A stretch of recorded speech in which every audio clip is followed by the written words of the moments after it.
Welcome to Clarity, a podcast powered by the Thomson Reuters Institute. I'm Zach Warren, the Institute's Technology and Innovation Insights lead. In each episode, we dive deep into a single question from decision makers and thought leaders from legal, corporate, tax accounting and audit, and government communities. In today's episode, we discuss the big question: how can tax firms align pricing and growth with value while safeguarding culture and control amid PE and escalating client expectations? All of that sound complicated? Just imagine how today's tax firms feel. The tax world is seeing opportunity like never before, especially given the entry of private equity investment into the industry.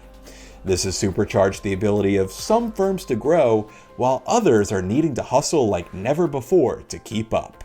But at the same time, client expectations are only increasing, as business advancements are creating increased pressure to perform business quicker, smarter, and more efficiently. Given this rapid pace of change, it can be difficult for tax firms to keep up their pricing and value structures with client needs. Today, TRI's Nadia Britton speaks with Bob Lewis, president of the Visionary Group, about what value actually means, whether PE is turning into a necessity, and how today's tax firms can future-proof themselves for a changing world. Hi everyone and welcome. I am Nadia Britton, and today I am joined by Bob Lewis from the Visionary Group to talk to you a little bit about the state of the tax industry. Bob, welcome. And for the few people who may not know you and the Visionary Group, please spend a few minutes telling folks about you. Well, thanks. I'm the president of the Visionary Group. I started this 30 plus years ago just for accounting firms. I do appreciate the high bar you set, by the way, of a few people that do not know who we are. There's a few more out there, I think, somewhere. We do a lot of work helping firms these days, more so helping them figure out what their next step is in merger and acquisitions, private equity, succession. Can they remain independent? In our old days, which we still did a little of that work, we spent more time with these firms trying to figure out how to grow their practices through client acquisition. But those days have really gone. Firms don't need help acquiring clients. They actually need help to figure out how to price the clients, what advisory services to offer, and how to shed clients. So we're knee deep into this. We do 20 plus transactions a year in the accounting industry. I co-chair the Accounting Today Private Equity Summit, deep in a lot of the different associations out there like BDO, CP America, Aprio, and open to talk about whatever you would like to hit today. So why don't we let you start asking the questions? Well, thank you. And this is why you're the perfect person to have this conversation. We recently released two reports, one on tax firm pricing and the other on tax firm growth. And I'm like, Bob is the perfect person that can speak to this intersection. It's not even intersection, right? It's all related, as we'll get into. But, the thing I wanted to start by saying is that over the last couple of years, you were hearing things like, oh, the industry is at a crossroads. And more recently, you're hearing there's, more of a paradigm shift. What came out of these reports, nothing surprising, but really illuminates, and why, again, I wanted to speak to you, because I think it's really beneficial for firms that are in the mix of trying to figure out what to do, whether it's from a pricing, just overall growth, right, and how they approach it. The report definitely underscored those concerns, right? Whether it's the consolidation that's taken place on top with private equity influence, and how that shifts the market and probably shifts competition in ways. Then we get into pricing, and in terms of firms not being sure of how they should approach it. And then all of that included in the mix is, firms saying, oh, well, our clients want deeper advisory services. So then now what do we do? So overview, just laying some of that out. So where do we start, right? Yeah. All right. So by the way, you just gave our one of our 15-minute sessions right there. You highlighted the whole thing. So let's start with this. This is for anybody in the accounting industry, but specifically if we're talking to tax professionals right now. Let's even set the table of what it is that we're actually even selling.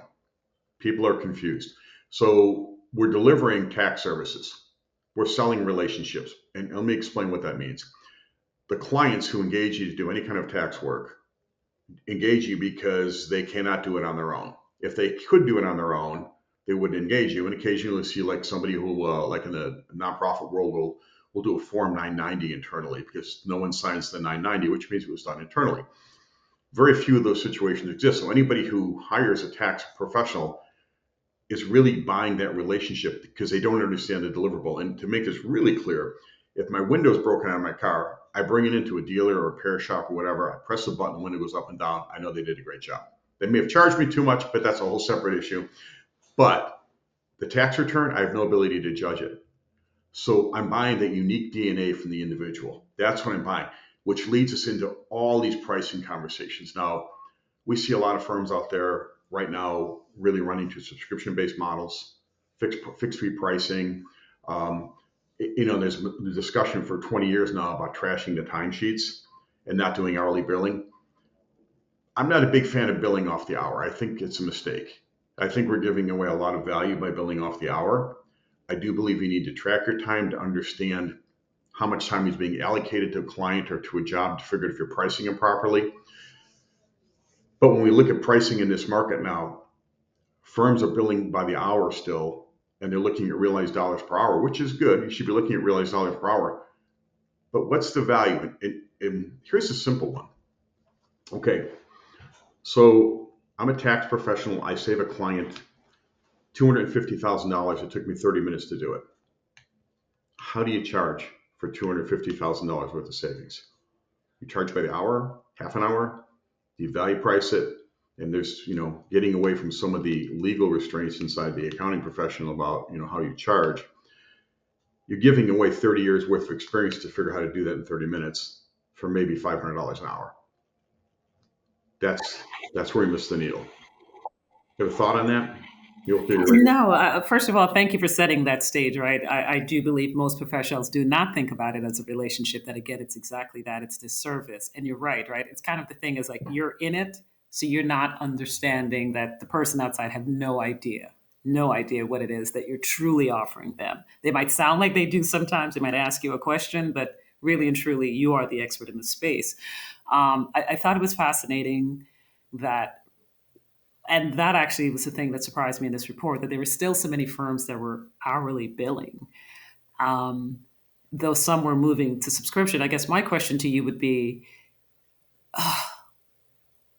I'm sure many people probably realize is they're missing out on value. So is the notion of continuing to do the hourly billing because it's familiar, or is it we just don't have any idea how to look at all of what we offer and try to ascribe value?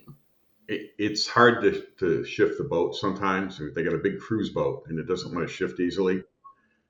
But the reality is the real problem behind hourly rate billing versus value price billing is most of the accountants don't sell very well.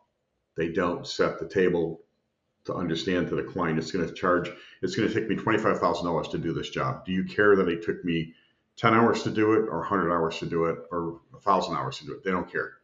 They got a price, it's set. The problem with hourly billing is it's a continual clock. So if the client's on the phone with a provider, whether they want to acknowledge it or not, they're thinking every 15 minutes I'm getting billed X amount of dollars for this call, okay?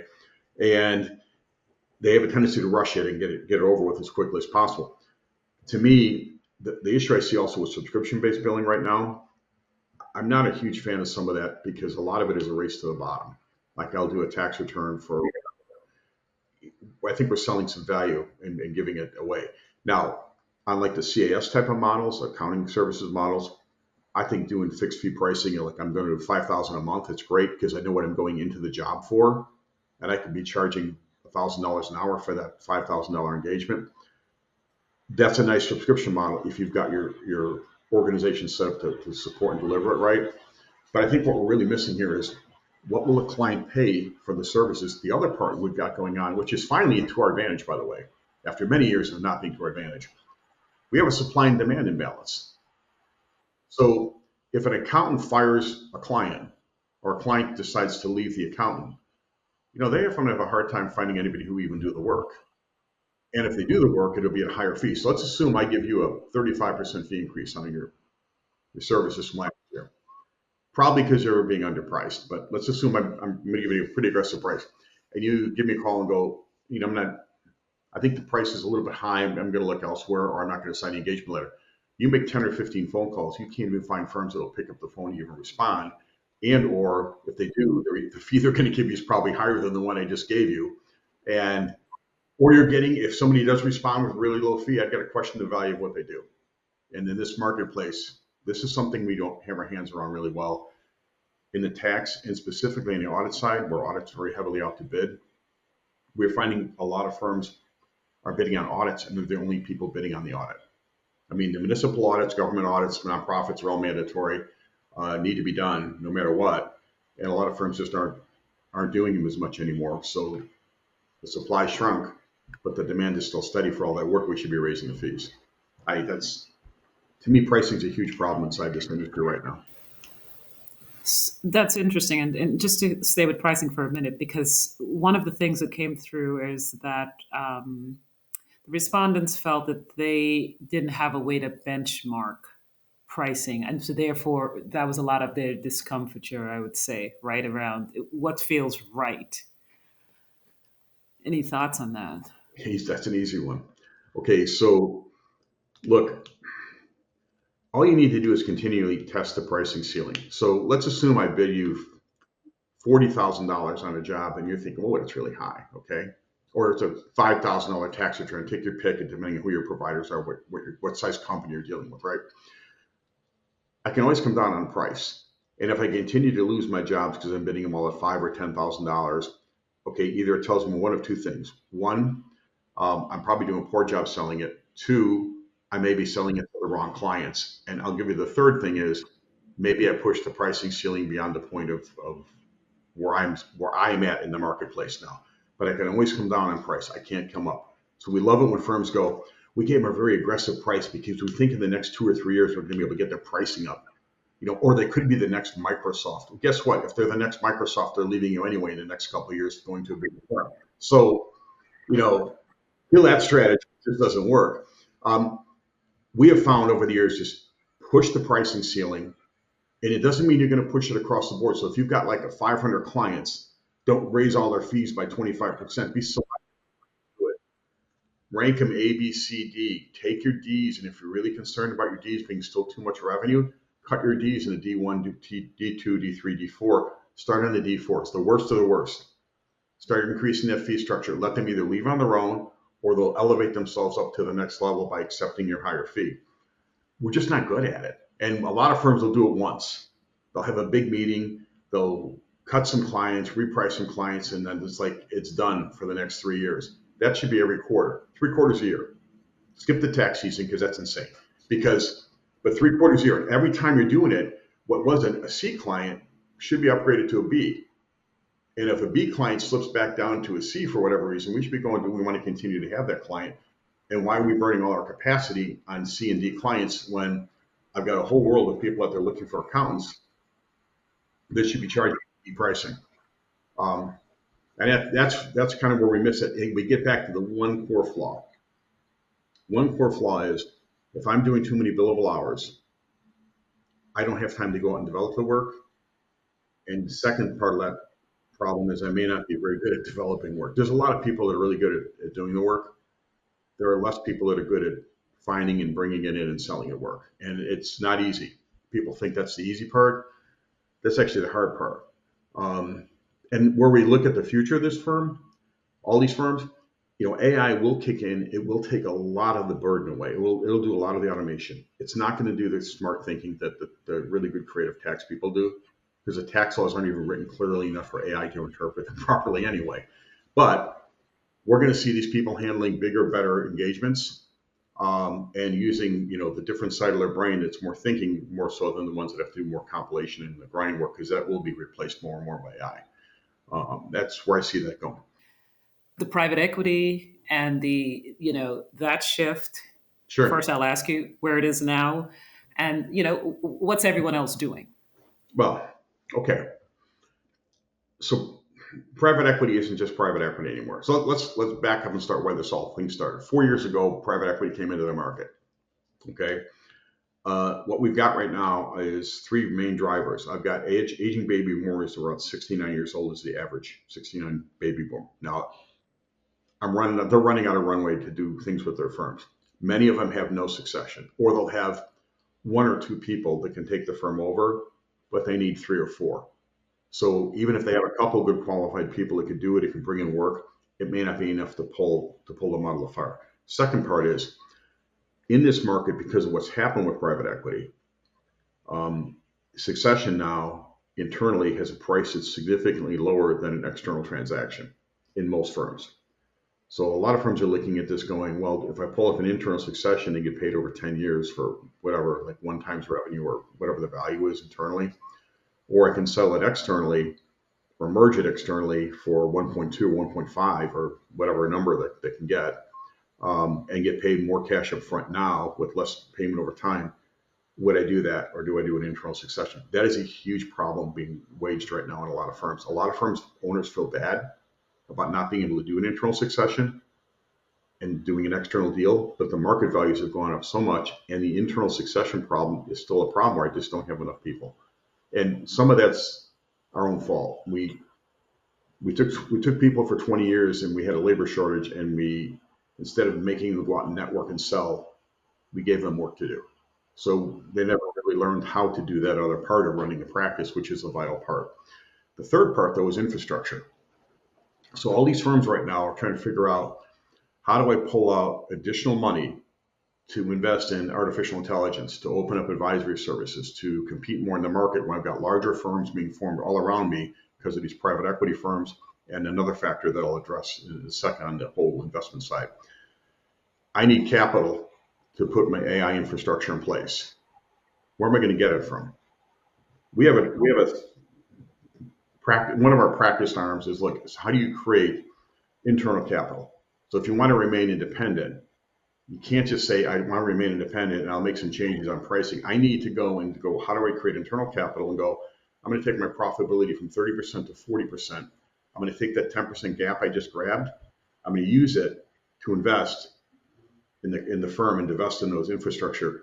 Unfortunately, I think a lot of firms are going to take that extra 10% and go, well, we'll put that into compensation for partners and staff and not make that investment.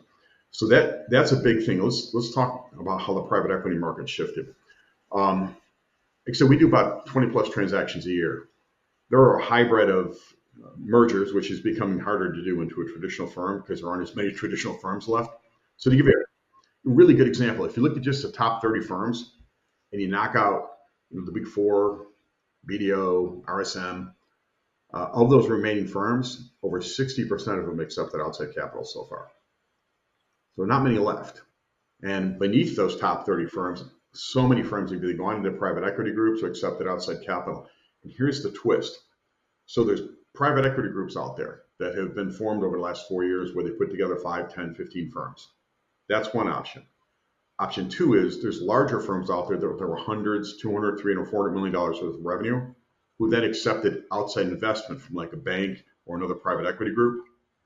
So that's now another level of competition that's going after the private equity groups that are out there in the market for the last 4 years. That's been going on for the last several years. So, and then you've got some traditional firms that are still trying to hold tight and not take any kind of outside capital or not go into a private equity group. And those firms, some of them are well capitalized internally because they're big firms and they've got a lot of reserves. Other smaller firms, like honestly, anybody under like $20 million or $30 million, they got to figure out a way to create the internal capital, or they're really going to be forced to take a decision to merge upward or do something different with another firm. That's what we're seeing. The number of firms that come to us right now asking about, can we remain independent, and or we've already determined we can't, but who should we be going into? Because they can't figure out who to even go into in this market. It's an astounding number. We actually turn down most of the private equity firms that approach us at this point. We just can't. We can't just. It's like everybody wants to be a buyer. There just aren't that many firms left to sell, and the ones that are, we've got obligations in place for our clients to help them, not help somebody that's new come into the market. So it's a tough situation. We're not the only ones doing this, but one of the few. We're all overwhelmed with with opportunities that are just firms struggling to figure out how to do this. I look at this, that sounds kind of negative, huge opportunity. I was So just going to say, right. it's a huge Yes, opportunity. So if you're a staff member sitting inside one of these firms that got absorbed by an outside investment backed group firm or a private equity group, you've got nothing but upward ladder to go up quickly. So if you're an A or a B player, you're going to rise through those ranks like crazy. You got more opportunity.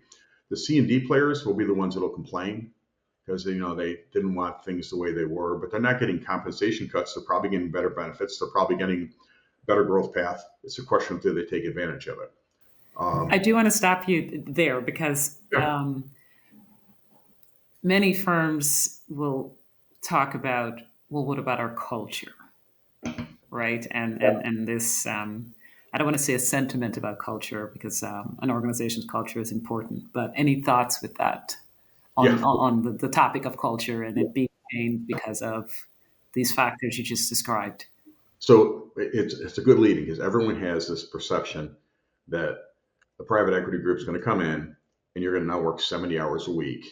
And, first of all, the first thing discussed on every single M&A opportunity, whether it's a private equity call, outside investment group, traditional firm, doesn't make a difference, is culture. That's the first thing we talk about. The whole first meeting is about culture and fit. Because if there isn't a culture and fit, there's no reason to move forward. Second thing is, none of these firms that are I'll use the word acquirers now, none of them expect the staff to work more hours. None of them expect the partners to bill more hours. It's not possible because there's been a labor shortage. There's just aren't enough people. So what they're buying isn't the firm. They're buying the people. They're buying the assets in the deal are the people. It's not the firm's revenue. That's just a drag along. And the firm's revenue pays for the people, and there's profitability to be made in the firm as well. But without the people, there's no transaction. I mean, if so, maintaining the culture is really critical because you can't merge a firm in and then chase a bunch of people out. And I will tell you, you see comments on LinkedIn all the time from people like, "Oh, this transaction happened and it ruined our whole firm." There are a couple bad transactions that occur. People didn't vet them properly. For the most part, though, everybody from the history of beginning of M&A, probably many, many hundreds of years ago, somebody leaves because they're unhappy with the Of course. transaction, and then they get online now and make a lot of noise about it, and it's like, oh, the entire deal is bad. It's bad for some people because it's not what they wanted. I didn't want to be part of a bigger firm. I like coming in and having jeans and donuts on Tuesday, and maybe that's not the same anymore. But the money is significant, though. I mean, these outside investment groups have a lot of capital, so your ability to make more money is great. Some of the younger partners feel like they won't have a partner track. Reality is the deferred comp system's been dying for the last 15 years. It's just a matter of time for it completely. Um, and and these partners, younger partners, will get stock options inside these firms that are outside investment backed. So there's a lot of growth opportunity. But here's where the real opportunity is. Let's assume that I don't want to be part of any of that. I can take my stuff, set up my practice, develop a niche in a specific area, and I can grab lots of clients in this market and make my own firm. And that opportunity does exist, but it's a hard path to follow. I've had my own company debt free for, like I said, 30 plus years. There are some years in there that, weren't the It was greatest. dicey. It was dicey, yes. Yeah. There's a couple of thin years in there, especially a COVID year. 2020 was not a great year. I'll leave it at that. Um, so, that's the market. The market it's changed, and a lot of people just aren't accepting the fact that it's changed. And there's no reason you can't try and remain independent, but you got to have an independence plan. You can't just say, I want to be independent. It's like, well, I want to be thinner, but okay.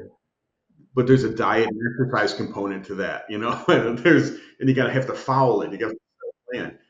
Firms aren't really setting independence plans. I've yet to meet one firm who's set an independence plan. They've got a business plan, but an independence plan.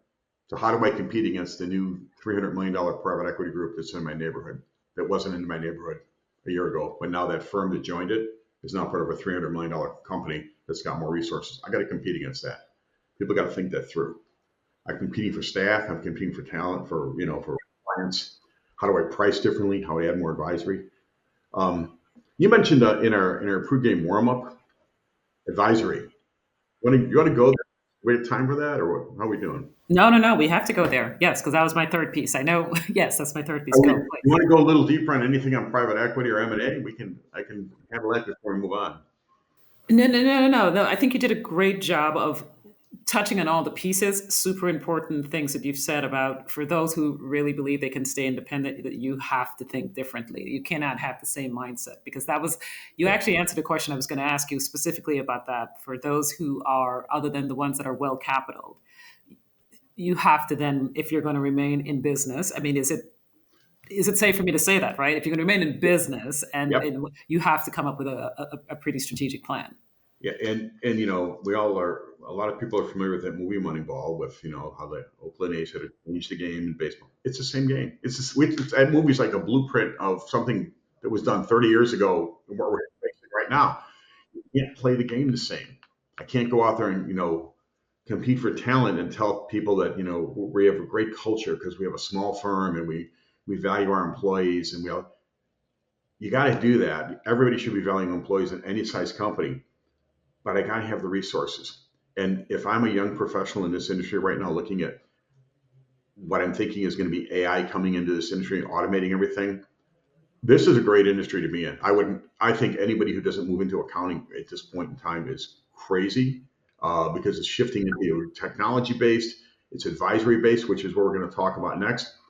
Those are the skill sets people need to have, not the skill set of, how do I compile numbers, put them on a report, which is unfortunately a lot of our reporting was done many years ago. We've automated that over time, but that doesn't really build value. What builds value is me having a conversation with the managing partner of a firm, talking about how he or she are trying to figure out how do they continue to grow, how do they continue to do this, what can they do, what are their options. That's what the tax partners and the tax staff should be talking to their clients about. Is, look, what's happening in your industry? How can we help you with that? What are your main problems? Not here's the tax return or here's the audit, and they'll walk you through that, which is why the advisory part is so critical. Because that's Yeah, what let's talk about that. Let's go deeper into that because, again, the report mentioned, clients are asking for deeper advisory or more advisory services. So let's talk about that. well, let's take the easy one. Average baby boomer, 69, right? What do they have on their mind? How do I transition out? Now, many of them don't want to transition out. They want to die in their chairs, which is fine. It's an option, right? Even if you want to work till 90 and never leave the office, that's okay. Many of them are trying to figure out, how do I transition out in this marketplace? So you've got, if a firm has 500 clients, 500 business clients, and you can address the number any way you want based on your firm, just take 10% of them. I guarantee you that at least you probably got close to 40% of them, but just take 10% of that 500 clients, and I got 50 probable prospects that are right now trying to figure out what my exit strategy is. Cut that number in half and go 25 of them aren't even valid. They're not going to ever sell. I got 20, 25 clients right there trying to figure out, what do I do?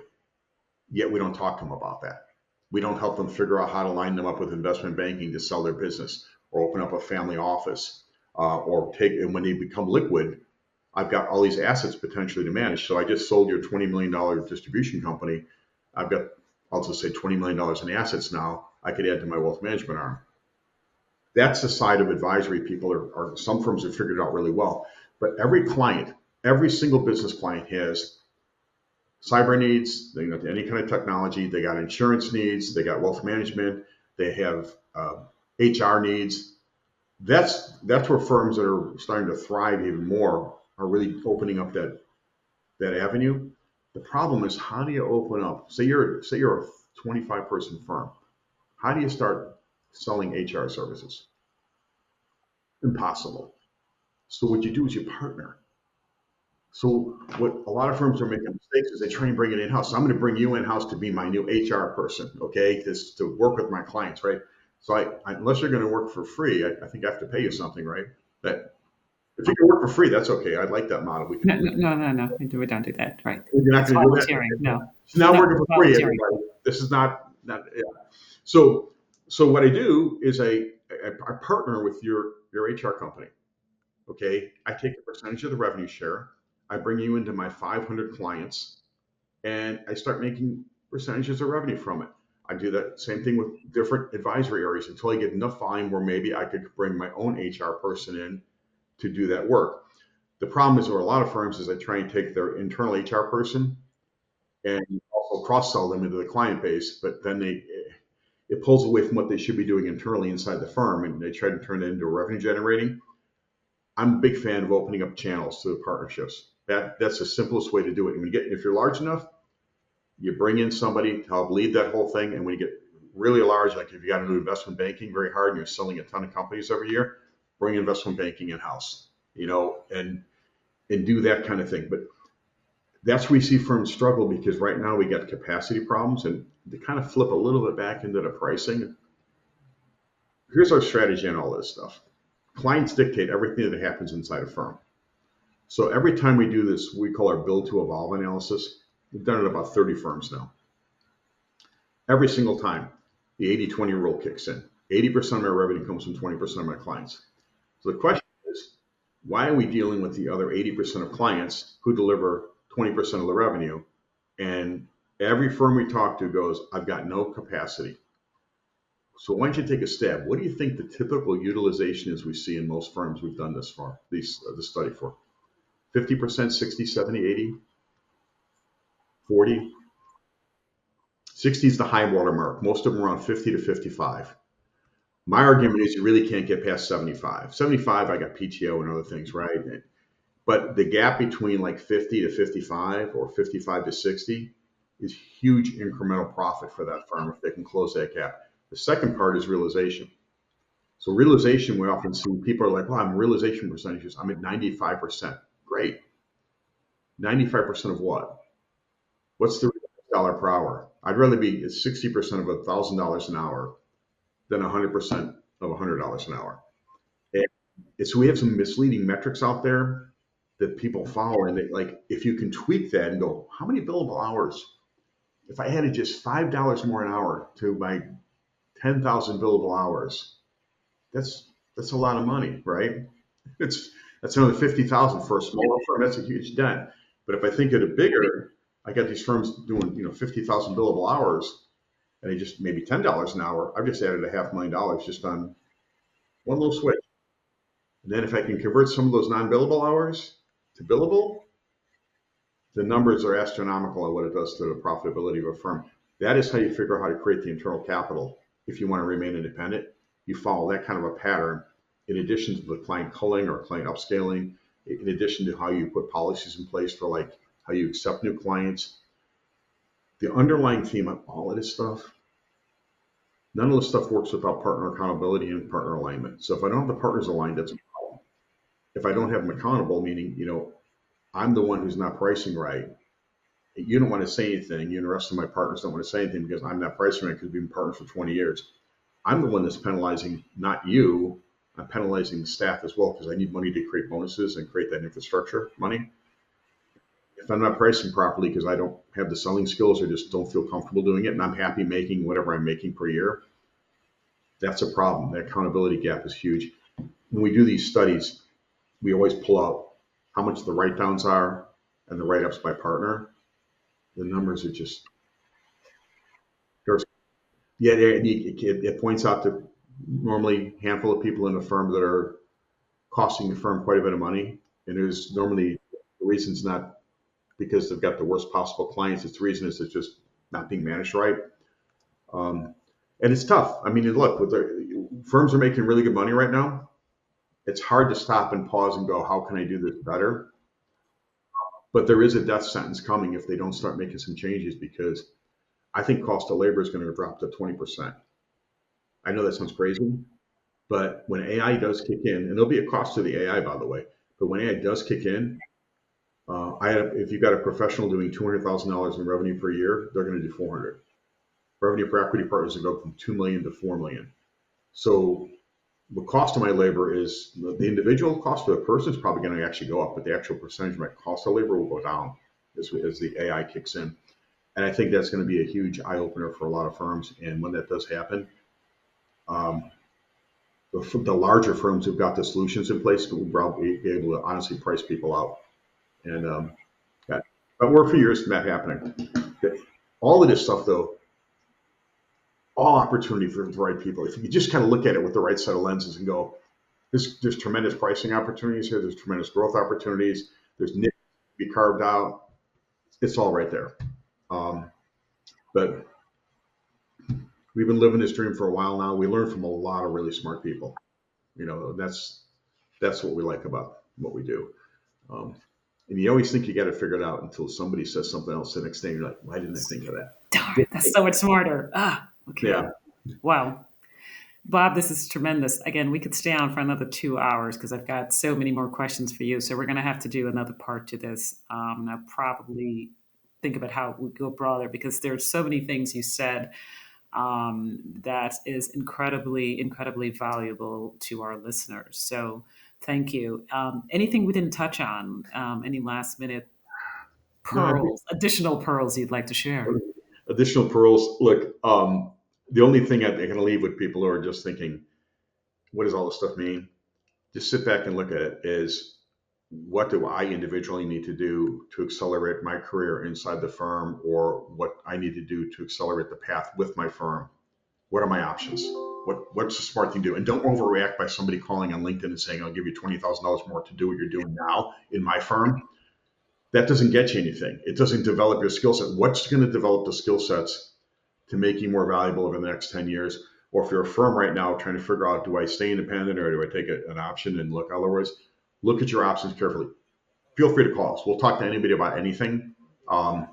We don't charge them for those conversations. That's just part of our cost of doing business. But just don't do nothing is probably our biggest takeaway. Don't do nothing. If you do nothing, everybody around you is going to come up and rise, and that'll leave you in a bad spot later. But that's all I got for you today, I guess. Thank you so much, Bob. Thank you as always. Hey, thank you very much. Thank you, Bob and Nadia, for your insights. Value can sometimes seem like a nebulous concept, but it doesn't have to be. Particularly in a volatile regulatory and economic market, today's tax firms are driving real outcomes for their clients. It's time to align those outcomes to true value in pricing, as there are more options available than traditional pricing models. Indeed, the drive for more can seem never-ending, but as Bob and Nadia noted, tax firms don't always have to be playing catch-up. Thank you as always for joining us for Clarity, powered by the Thomson Reuters Institute. You can follow or subscribe to this podcast on your favorite podcast platform, and don't forget to share with your colleagues and leave a 5-star review.